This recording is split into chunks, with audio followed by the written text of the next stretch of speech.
Appreciation.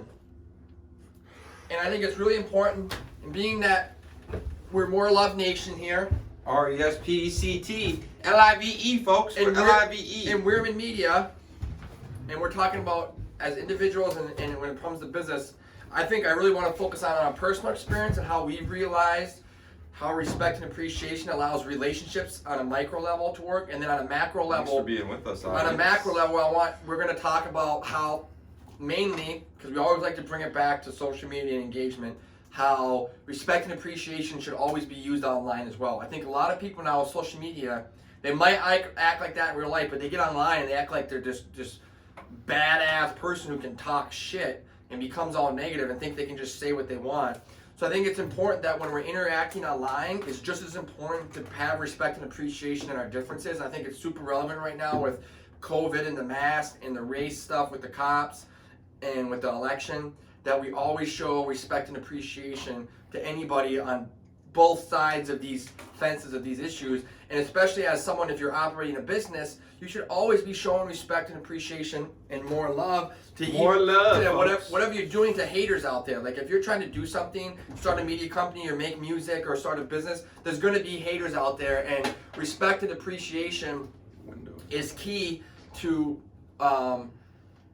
that. And I think it's rooted in the law of abundance. Like if, again, we talked about the law of abundance and gratitude before in one of our other podcasts, and how that's the mindset where in the power of the mindset of love, where I don't ever need to give, and no matter how much hate someone gives me and disrespect someone gives me, I don't need to give them that back. I could still approach that person. Doesn't mean I'm not going to check them and like let them walk all over me, but I don't need to respond with attacking them back or hating them back. I can check them still while still holding my ground, but not giving them hate, while giving them respect and appreciation. And when it comes to appreciation, I think you should appreciate haters just as much as people that love your stuff, because love it or hate it, we appreciate it. Every time there's a hater, I think that's an opportunity to connect that person and maybe hopefully try to get them to see why they're hating. Because 90% of the time, it's because they hate themselves or they're insecure about themselves and they don't like their life, so they're going to hate you, someone else. And at the end of the day, people that hate and troll, they're usually people that aren't doing what you're doing. People that are doing stuff don't hate because they realize how difficult it is. People that hate and troll, they're sitting on their ass not doing shit. So once you realize, full of ego. Once you realize that, you'll be like, who cares what their opinion is? But we don't want you to ignore haters. We want you to approach them. Engage with them. But so don't do so in an aggressive, violent fashion. Just do so in a forceful, direct fashion that's more about constructiveness. But yeah, I think you're right. I think respect and appreciation are great topics, Zaya. And I think respect for me, not only respect and appreciation for life, number one, is one of my most valuable tools. When Mom died, it brought me respect and appreciation for life. And I think a lot of people, if they just could have a respect and appreciation for the chance to be alive and be healthy in America, would be ahead of a lot of people. Because for me, that's one of my most valuable tools, is I'm desperate and I'm appreciative of being alive. And having had my mom die at a young age, it made me appreciate that. Yeah, and I want to go into action steps of how to practice these things. So for one, appreciation. How do we practice appreciation on an individual level and on a large scale of social media? Appreciation starts with telling people thank you. Thanking them for their support. You know, thanking people for your support. Thanking them for being in the show or just watching. Thanking people in general. That's how you practice appreciation. And by giving. By giving. Giving more than you ask. That's also how appreciation. Those are the action things that we like to represent in life. If you can put that to any area of your life, especially in business, if you're not thanking your followers and supporters, if you're not giving to them value, giving them even free stuff, giving them stuff, like that's how you show appreciation. And then respect means no matter how much you may disagree or have a different perspective to someone, you're willing to listen to their side, and you're never going to attack their character and verbally or physically attack them in any way while you disagree with them and their perspective, their belief system. Respect means no matter what, you are not going to attack their character. You can openly disagree with someone while still listening to their side of the street without having to attack them. That's respect. Yeah, a big part of my ability to have appreciation and have respect for others is my experiences and my pain and suffering. It leads me to be more empathetic and open-minded to other people and their backgrounds, experiences, and so forth. And I think a big part of having appreciation and having respect for others is someone having gratitude. And I think that's one thing that you talk about a lot, Isaiah, is gratitude. And I think for some reason when I hear these two words, they make me think of gratitude.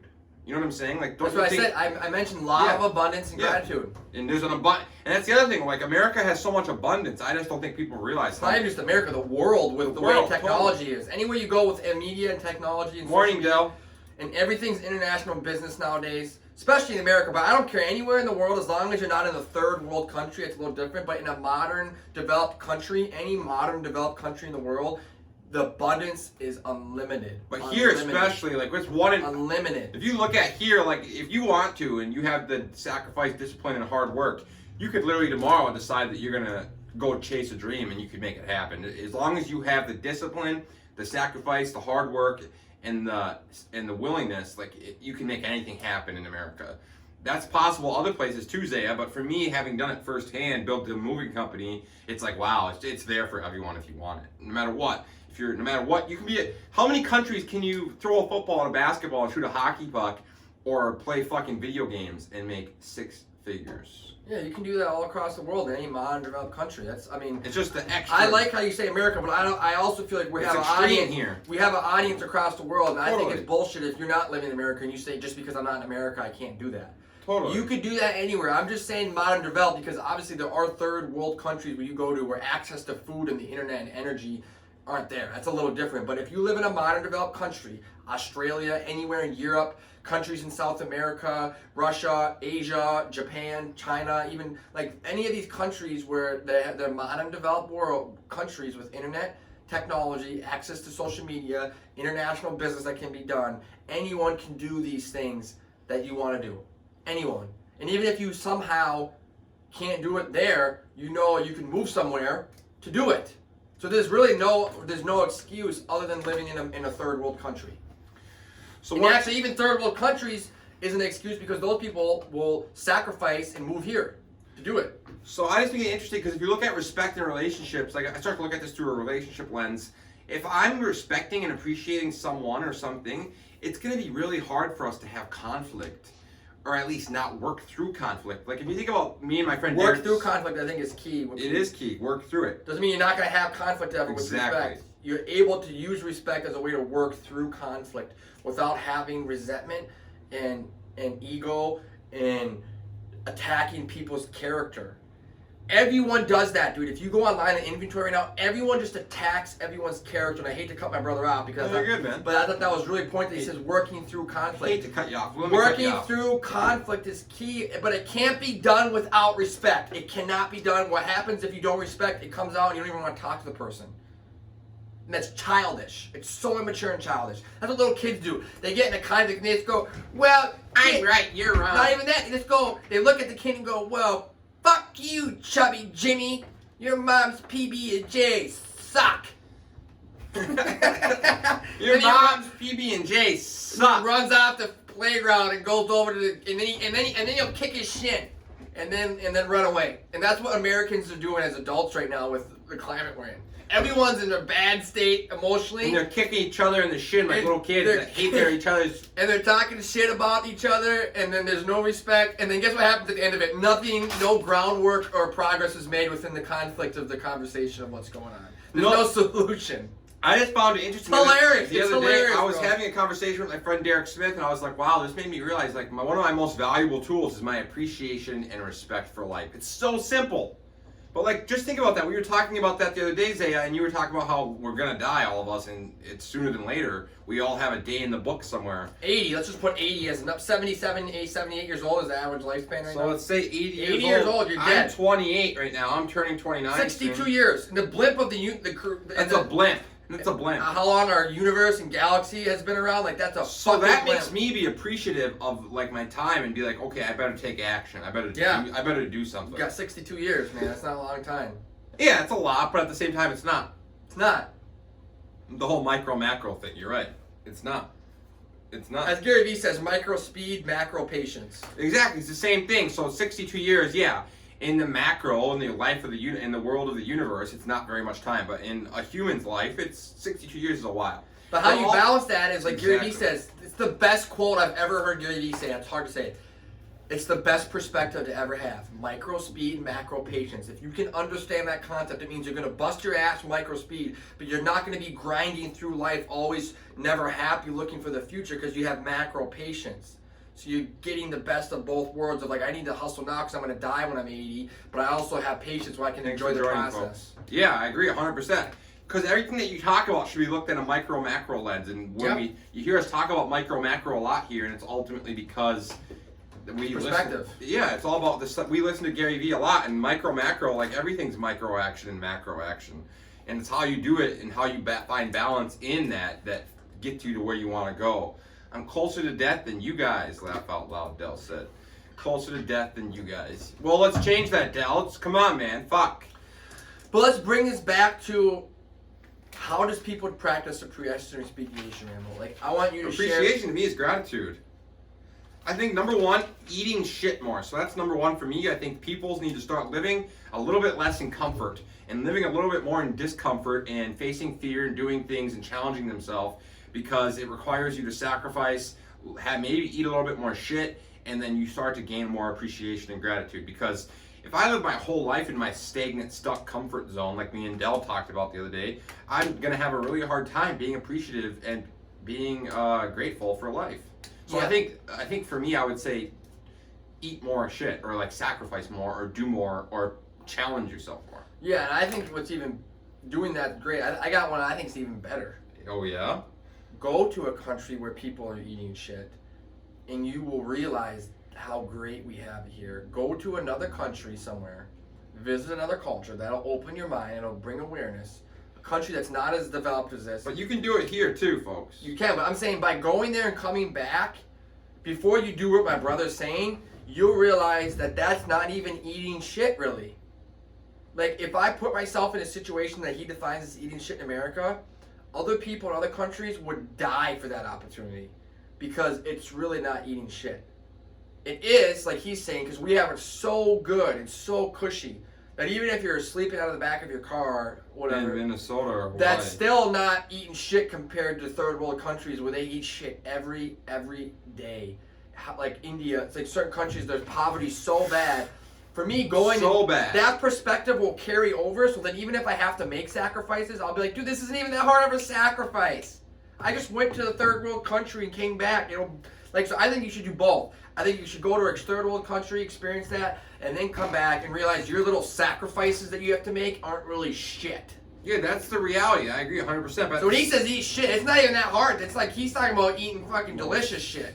I mean, yeah, but let's face it, people are soft in America, so they find Americans think it's eating shit if you have to live in we're so fucking soft. We want to live in a huge house.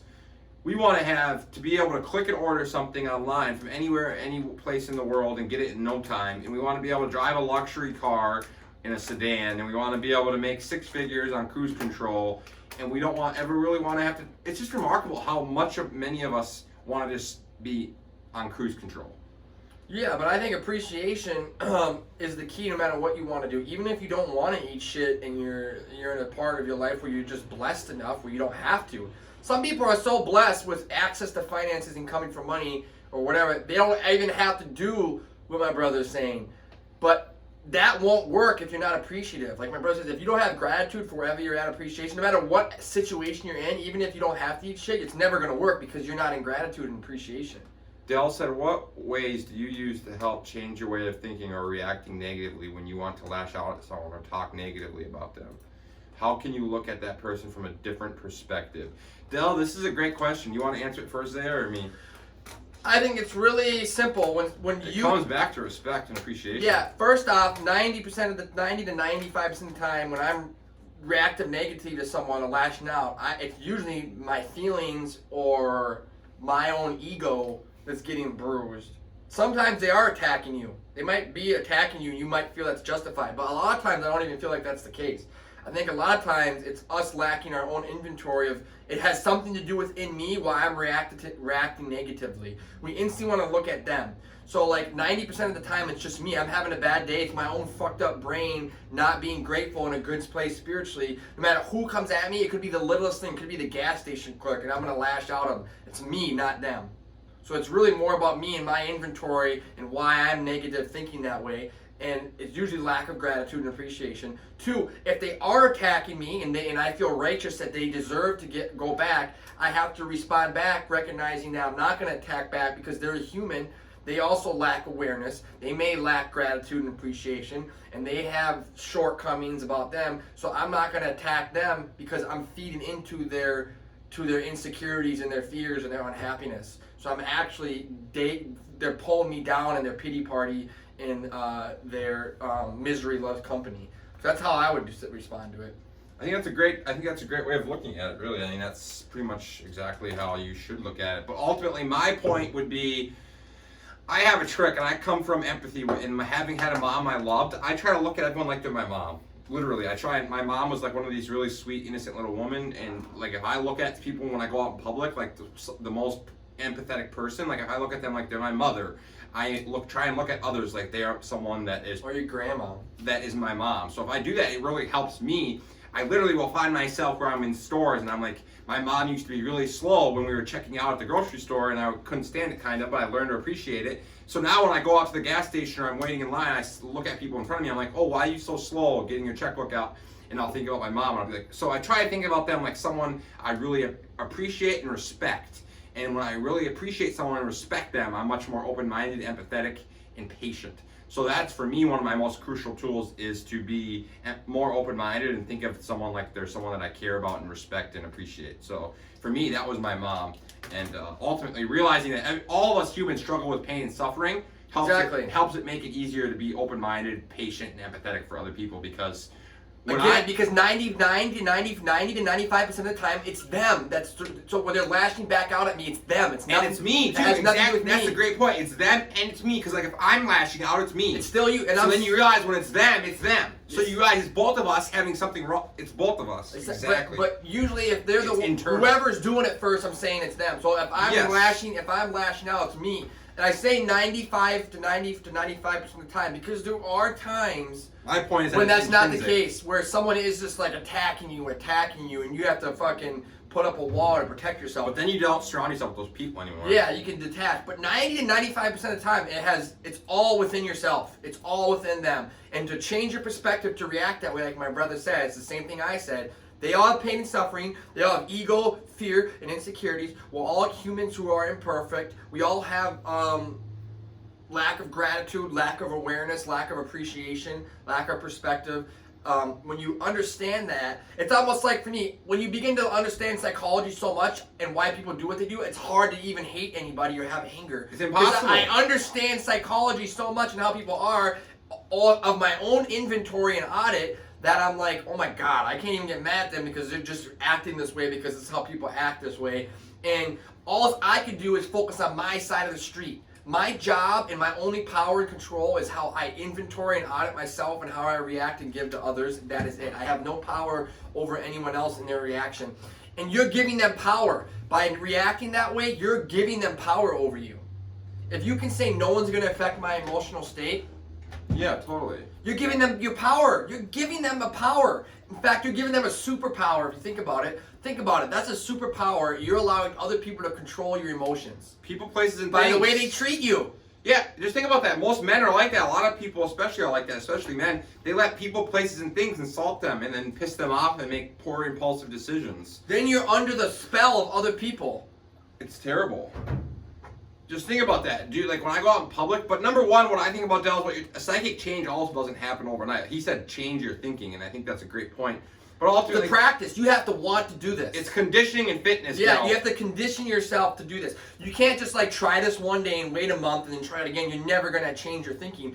Every day it wakes up, we're starting with appreciation and gratitude and abundance, and then going out in the world and be like, no matter what happens, I'm gonna come in with empathy.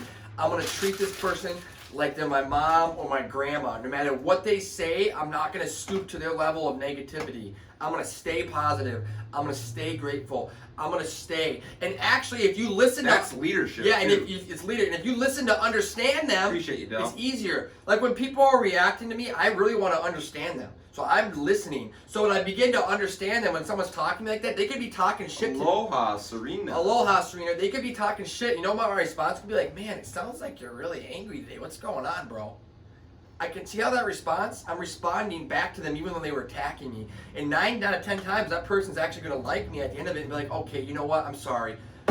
I wasn't you, dude, that came here to order the Monster at the gas station. How's Hawaii, Serena? I'm listening, Zaya. You can keep going. I'm just talking to the audience. But if you respond to understand, a lot of times what you can realize is healing and connection in that process. I'm like, what's going on, bro? I just got a monster here. Why are you reacting that way? And they're going to be like, you know what? I'm sorry. I'm having a shitty day. I fucking hate my boss. I hate this fucking job. And I didn't get any goddamn stimulus money. I'm like, oh, okay. Well, that sucks. Well, I hope, you have an opportunity to connect there. So here's the other thing, Del, I like to do. I elevate the level. So if the more angry, confrontational, aggressive someone comes at me from, the more empathetic I am. So look at it like that. Del, just simply, the more aggressive someone is, the more come at them with more appreciation, respect, kindness, and empathy. Like it's a game. Yeah, because if someone that hates you, it's just like giving someone a gift that wants to blow you up. Like if we went, instead of going to war with countries, if we gave them a bunch of money and built their roads, schools, and water systems, they're not going to hate us as much anymore. No. So if someone acts like they're angry and miserable and you run into them or you bump into them at the store, like if you meet them with love, like Isaac and my brother lives by it, War Love Nation, you will have a very hard time not getting along or having some kind of cooperation if you meet them with kindness, empathy, love, compassion, and so forth. And the more aggressive they are and the more confrontational they are, the more love, empathy, compassion, and kindness I come with. Yes. Because it's hard for them. Like if someone's cussing at me. It's not about you. Yeah, exactly. It's not about you. Them. It's not about you ever. It's about them. We instantly think we did something wrong, or we instantly react. And like my brother says, if you're non-reactive, that's key If here. you're non-reactive. Non-reactive. Neutral is what we talk about. Let everything flow, and then respond by love, kindness, empathy, compassion. It's remarkable how this works. Dalai Lama talks about this. The Dalai Lama is godsend. About this. He's amazing. Like this is how confrontation diffusion works. I've learned about this. I used to work in detox at it. My first job in a chemical dependency was detox, and they train you how to get drunk people who are ready to fight you, calm them down. Not easy. Drunk people that want to fight. Like that's what you deal with every day. And this is basically what you do. You don't react. You let them go in their little fucking baby fit, and then as soon as they calm down, you react and respond with loving compassion and empathy. It's amazing how it works. It's amazing. I look at it as a game. The only place that might not work is Kentucky prison. Yeah, but I look at it as a game, as a challenge, as a skill to develop, right? Just like we're talking about skills with public speaking and marketing and sales, the skill of practicing confrontation, diffusion, and love and empathy towards people is a skill. It's so valuable. It's a skill. It's so valuable. It's a game that you should play. Like, how can I wake up every day, no matter what comes my way, I'm going to practice love and empathy and not engage in this negative shit. But you said something really key that I think has a lot of value is neutrality. If you think about every event in life, it's neutral. Yeah. So I think this is a great topic right here. We'll lean into it more. My brother said neutral. He said he looks at people from a neutral lens. He doesn't try and go into it with a bias or a judgment or like a predisposition. So if you think about that, no matter what occurs in life, it's always neutral.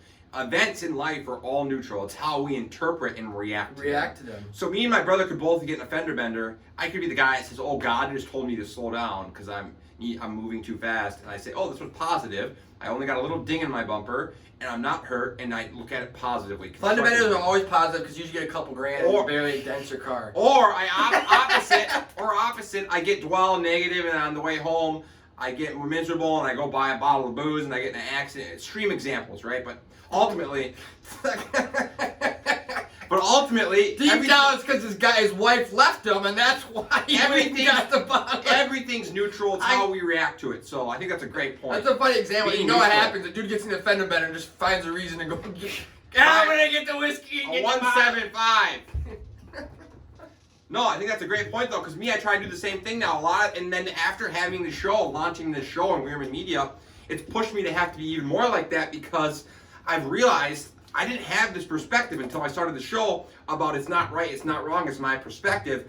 I used to have debates with people where I really thought my ideology might be right. And I literally, for the first time in my life, after having this dialogue, realized we all are not right and wrong. That's ego that says right and wrong. It's neutrality that says, let's just have our perspectives, share them, gain value from each other, and move forward. And I think neutrality, testing, measuring, and developing, and being scientific is exactly what Isaac is talking about. But it does require a lot of self-awareness to do all the things that we're talking about. No, it's all awareness and perspective. Awareness and perspective. Yep. Everything that we talk about is awareness and perspective. And you have to look at it this way.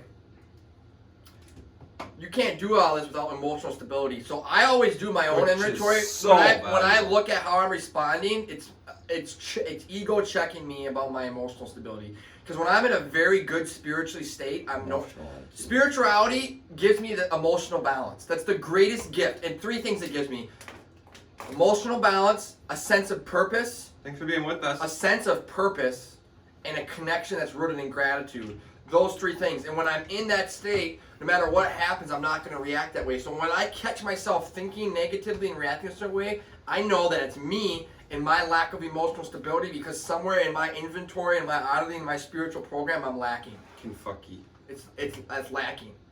That's Totally. it. And emotional stability is one of the greatest. Emotional IQ.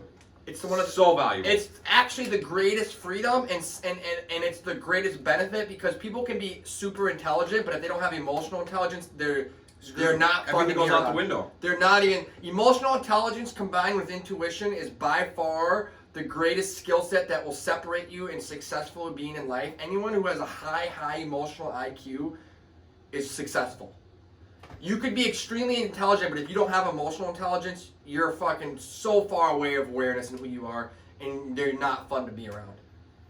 Like, it's the greatest gift, and number one thing I focus on is because what we do as humans, no one will admit this, and I am part of the guilty, I will do this, is 99% of people are driven by their emotions. Every decision they're making is emotionally driven. They're not aware of it. They don't realize their behavior is rooted in emotion. Here's another thing, Right? That's what consumerism, all consumerism is instant gratification. It's all emotion. It's emotion. I'm That's a emotional, lot about what I'm we're gonna buy trying- this. I'm emotional, I'm gonna consume this. I feel this way, I want a Big Mac. I feel this way, I want clothes. I feel this way, I'm gonna dump her and get a new girlfriend. I feel this way, I'm gonna move here. I feel this way, I'm gonna quit my job. A It's lot like, about what we do at We Are Media is about connecting to people's emotions. That is it. That's crucial. yeah, it can be positive too. Totally. But like, if we're not auditing that and aware of our emotions, we are emotional. I have emotions, but I can audit myself and be aware of them and not let that emotion affect how I make decisions. That's emotional You're intelligence. talking about removing impulsivity. Yes, I have emotions. I'm aware of them. We're not asking you to shove your emotions down No. and ignore Just them. don't let them run your decision making in life. But that's what. So I want to bring it back. That's what a lot of men do. A lot of men that are smart and have ego and intelligence and logic, which is good men out there. But a lot of them shove their feelings down and just ignore them for decades. And you can see it's because they lash out in anger when something happens. They're like, what the fuck? This dude's cool, he's smart, he seems to have everything together, but like every so often he just lashes out in anger. That is an individual, a man who is intelligent and even may be masculine and have good things about him, but his emotions are so far down. That's why women and men can't work a lot of times, because actually a lot of women have a high emotional IQ. A lot of women do. They do. And I think that's why they have trouble communicating that to men, because men have a low emotional IQ. The key is sometimes with women, they don't have emotional stability can be so far off that they can't communicate that. But if two individuals have emotional stability and emotional IQ, they can communicate that. But if you don't, you just lash out in anger. That's what men do. But overall, I want to say that respect and appreciation for others is the most powerful tool of all of it. Like, if you have respect and appreciation for others and empathy and compassion for pain and suffering of others, that's really one of my most powerful tools. Because Dell, you talked about it, I just was thinking about it. I have been through lots of pain and suffering and ate lots of shit, so it's led me to be more empathetic and open-minded and appreciative and respect other people's pain and suffering. Like my brother talks about it. He's like, the level and degree to which people ate shit doesn't mean you don't have value. We all have been through pain and suffering. So once you realize that, it really gives you a lot of respect and appreciation for other people and their pain and their situation, because you like, wow, I can relate. So ultimately, it's about being the person that's actually becomes more respectful, appreciative, empathetic, open-minded, and caring for other humans that are dealing with the same exact thing that you have or something similar. Yeah. It's beautiful. It is beautiful. And here, I'll bring this the big picture here. I think emotional intelligence and IQ is a great point today, and stability. It's so undervalued today. Here's the boom moment here. Here's the Boom! The BOOM. I'm wrapping this up full circle here, bros and ladies and gentlemen. Here's the deal. You gotta get out of here. It's nothing to do with that. This is the aha moment, so slow down. Aha. All this that we're talking about is rooted in accountability. It starts with the audit and the inventory, then to be aware of this if you don't do this, and it means you're accountable for this. This is the birth of accountability, and this is the root problem. No one wants to look at themselves because no one wants to be accountable for themselves. And if I'm not willing to do my own audit and inventory of all this, I'm never going to be aware of it. And even if I bring it back up and I'm aware of it now, but I'm not taking any action, I'm not being accountable. This is the birth of accountability. Accountability, self-accountability is key. This is the number one thing, to do that. And we can't, this is where it comes from within. We can sit here and talk about growth steps. We can sit here and talk about all this stuff, but we can't force you to be accountable for yourself. Nope. And some people will just never be accountable for themselves.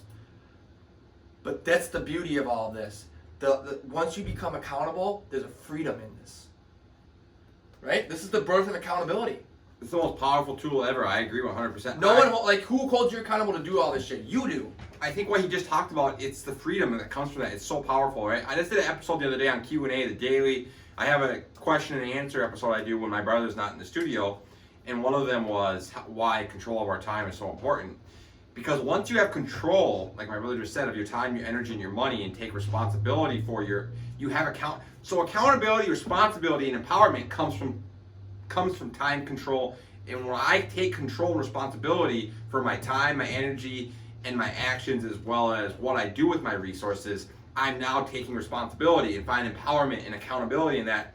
I can't blame anyone else anymore. Ever, actually. You just hit it. We always have that. Always. It's an excuse. I can tell you right now, anytime that my time and energy and money is spent somewhere, and if I audit that, no one's forcing me to do that. This is the audit that I talk about. People can sit here and say, well, my time, you're choosing, or some people might say they're not choosing. You're always choosing. You always have a choice. What I say is, what I've learned is, we're allowing things to take up our time. And even if we know we don't want to do it, that's on me to hold that boundary and say, nope, I'm no longer allowing the universe, family, friends, et cetera, to pull me in this direction. I'm going to hold myself accountable to spending time, money, and energy on things that I want to do. No one forces us to do anything. And anyone says that, well, I got to work, I got to pay money. Well, if you inventory, you're allowing that to do that. It's just the reality. So, but like my brother says, it starts with auditing that. Once I'm open-minded to look at that, I can then take that step to how do I change? How do I pivot my time, money, and energy towards other resources? But I think what you're talking about is a great point and great topic and great aha moment. It's accountability. Most accountability, responsibility, and empowerment comes from taking control of our resources. Yes. And what you're talking about is so big because what you always do is an excuse if you say you can't. Exactly. Bullshit. But I do think there's a lot of people, Zaya, that don't realize that their decisions are being made by fear and insecurities more than themselves. Correct. Emotions, like I said, that's rooted in emotions. Like most people wake up every day and they don't realize, like what you just said, they have to work a job and they have to do this because that's fear. They're fearful of something and then they have to do that. It's hilarious. You know what I tell people now about the job? I go, having one job and one stream of income, the COVID has proved that it's bullshit because these companies fire you and lay you off like the snap of a finger. Exactly. I think it's less risky to be your business owner and operate yourself. Because entrepreneurs right now and business owners that know what they're doing are so thriving. If you're an employee at a company, there's so much opportunity. You're replaceable. You're just a number. A regular job is not steady. I don't care what anyone says. Look what happens right now. There's millions of people unemployed not getting extension benefits. How is having this dead-end jobs $15 an hour or less steady, how is that not risky? That's the most riskiest thing ever. It's the most I agree. 100%. It's the riskiest thing They can fire you in a snap of a finger. Fire you in a second, and now your life is up and you have no health insurance and no way to make money and no skills or financial education knowing how to make money. 100%. I think it's the riskiest thing ever. It's irrational fear, right? A lot of people are irrationally fear having their own business. But then they sit there and they're comfortable and they're stagnant and stuck in their day job, which is actually the biggest risk. 100%. Because it's the most, when you're sitting there and you're so reliant and dependent on something, you're putting yourself in a position to get F-U-C-K. And then you're fearful because you have no idea, because you don't have any skills to do anything, that if you lose your job, you don't know what you're going to do. You have no way of making money. But if you develop skills, you become accountable, then no matter what I'm doing, I'm going to develop skills. I'm going to consume time, energy, and money, develop skills that make me valuable in anything I'm doing.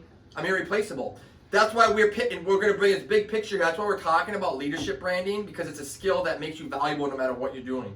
So what we're doing with podcasting and social media, we want people to become leadership brands because you're always valuable. No matter what happens in the world, if you're a leadership brand and you have these skills, leadership skills, you're always going to have opportunities. Always.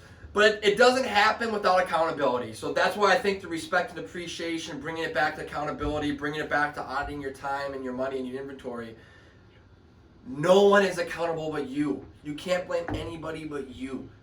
Like, ever.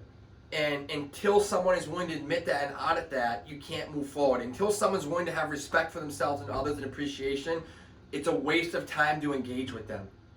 You can try, like we said, with social media, like through haters and stuff, you want to engage to some extent, but at some point you can't even engage after a certain period of time because they're always going to be negative and lack awareness and lack responsibility. So there comes a point in time where we realize that only so many people will listen and do these things. But that's why we're doing this, because we hope someone will have a light go off and be like, okay, you're right, I do need to do an inventory. I do need to respect and appreciate people more. This is my fault. It's on me. I can't blame the world and be the victim of it anymore, because we all take the victim stance, because the victim stance removes accountability. I think that's a great It point. removes accountability. I think what you're talking about is really interesting, connecting it all together and realizing that if you think about it, humans are one of the most unappreciated and disrespected. Like, if you look at humans and their intangible skills, like, we're so capable. If you look at humans and our output we've given as far as how the last 20, 30 years and how much work we do and how valuable we are, I think one of the most undervalued assets in the nation and in the world is how capable we are as humans and the assets and tools we have.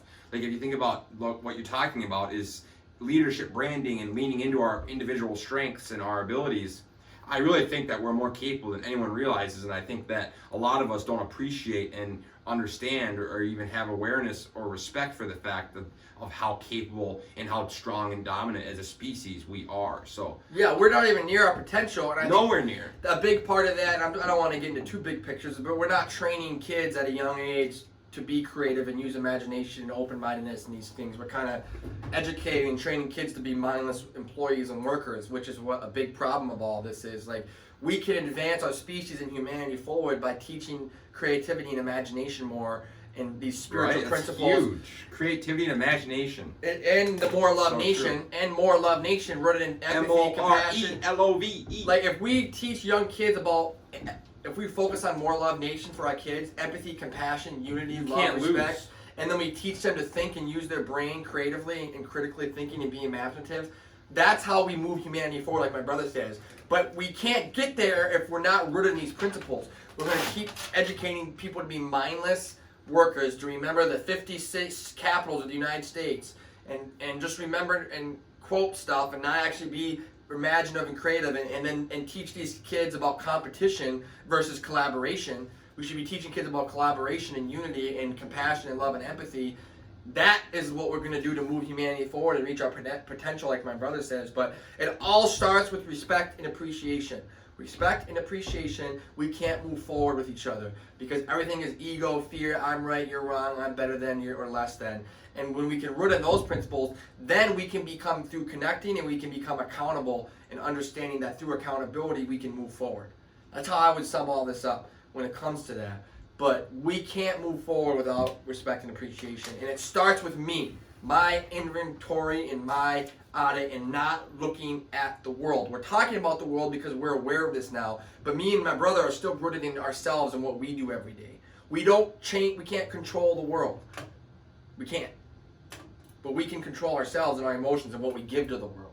And we want to give love, respect, appreciation. So I think that's great points, man. We'll wrap it up here. And ultimately, I think what we're talking about is being more vulnerable, authentic, and opening up to more connections with other human beings. And it doesn't happen without being vulnerable, authentic, and being respectful and appreciative of others and the people that we surround ourselves with. Because ultimately, if I'm closed off, if I'm all about me and I don't open up and I'm not opening and connecting with others and being intimate, it's just not going to happen. And that comes back to having respect and appreciation for the human connection and bond, and the understanding that we're all so similar but also all so different. And I think that's a great point.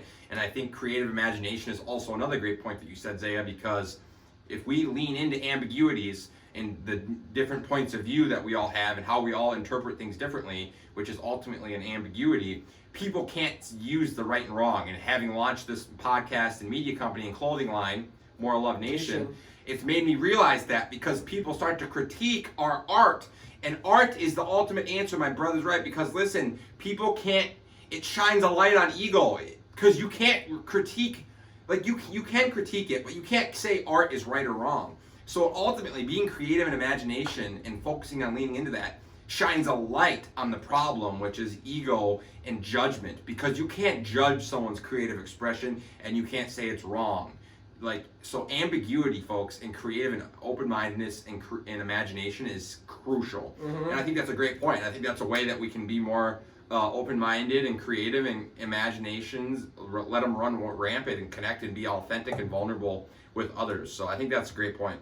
Yeah, and then bringing it back is we're saying do that with these 7 channels on social media at scale. 100%. You use respect and appreciation when you interact online. Be raw and vulnerable online. When we're talking about these negative engagements, when you get online, react in that way. So we're saying do this every day of your life. At the gas station with your family and friends. But what we're saying is apply this online too. Don't just do this in one area of your life and then come online and act like you're Mr. Big Badass and start talking shit. We're saying apply these principles everywhere, but especially online through where the attention is, because that's where it's needed most. That's where we can connect at scale the most. With the most people. And that's where we're seeing the most problems in today's world online. When you go online, everyone can agree people aren't doing these things.